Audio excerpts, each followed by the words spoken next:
Creative economy is another aspect again.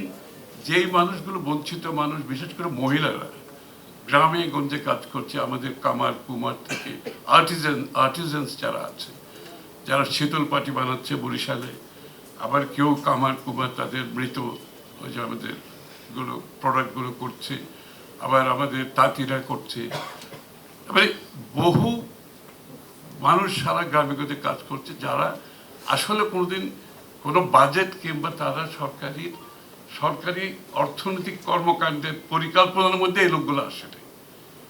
That includes also যে আমাদের theatre artist, এরা ভাত খেতে পারে না, আমাদের গায়করা ভাত খেতে পারে না, চলতে পারে না, গান কি করবে, ওকে থিয়েটার কি করবে। আমরা এদেরকে অ্যাড্রেস করছি, এদেরকে আমরা এম্পাওয়ার্ড করতেছি। এটা আমরা ক্রিয়েটিভ ইকোনমির মধ্যে ওদের সবাইকে নিয়ে আসছি কিন্তু, এবং সবার জন্য প্রজেক্ট আছে, অ্যালোকেশন আছে। আমি বক্তৃতা বলছি না, এটা অ্যালোকেশন আছে, আপনারা দেখতে পাবেন বাজেটে।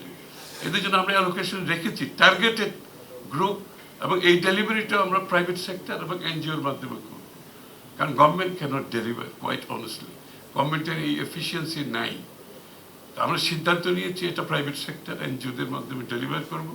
এনজিওদের সাথে অনেকগুলো মিটিং আমরা করেছি, এগুলো তাদের মাধ্যমে আমরা তাদেরকে, যেমন একটা গ্রামের একটা যারা মৃৎশিল্পীতে কাজ করে, তার একটা প্রোডাক্ট জন্মান্তরে কমে যাচ্ছে, কিন্তু এটা কোনো ইমপ্রুভমেন্ট নাই, সে কিন্তু কোনো মতে চলছে তার জীবনটা।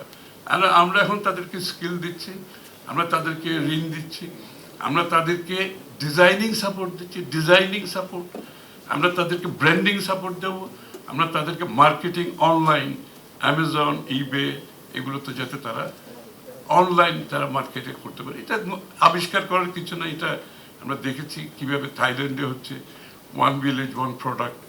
আমরা ওই লাইনে এই লোকগুলোকে আমরা সাপোর্ট দেবো, এই লোকগুলোর ইনকাম বাড়বে, তাদের এমপ্লয়মেন্ট বাড়বে, জীবনযাত্রার মান বাড়বে, তারা যে টাকাটা খরচ করবে এটাই তো জিডিপি কি, যে আমরা যে টাকাটা খরচ করি দ্যাট ইজ জিডিপি।